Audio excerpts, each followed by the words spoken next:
voin ni som pali September san hi som ni pali Aizawl is one in Khan a pui mia khop ma he khai opposition rek lai pon heti hinia pui takani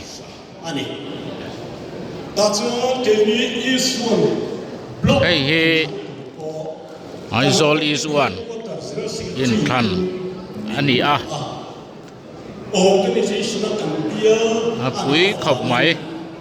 ni tôi riêng lắm kan hau tu te po nấu ta le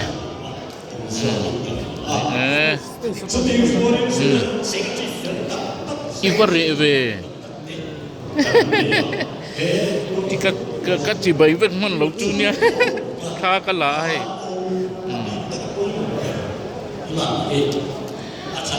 chọn em khóc mày em nên phê lẩu lát té lẩu về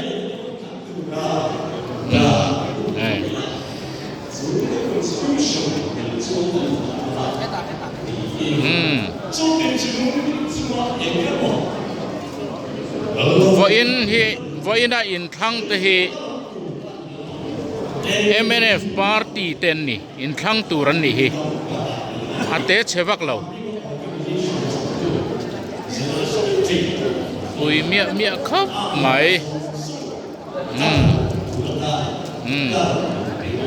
chuan he nga hi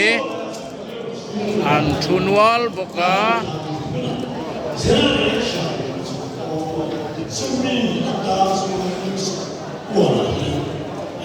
lama hian hei kan hau tu ten oma kan lakwal zar zaranga chuan het lampang hi apui khop mai mia mai na hei kan din hun ani ui takani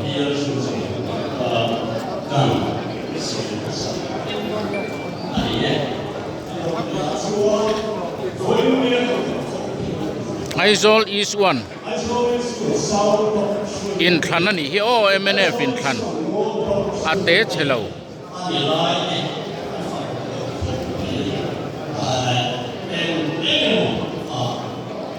so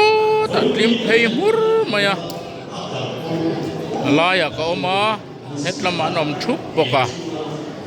hei hi kan din mun ani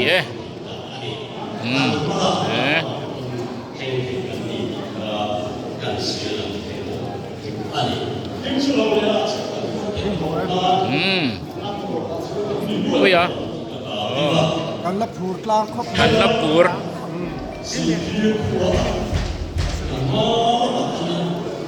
MNF tu cheto an ti hi dot ve ka lo ni hi hei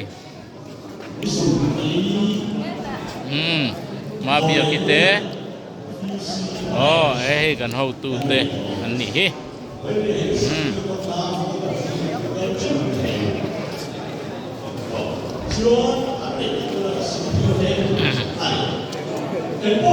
ole khati zong khani phot te se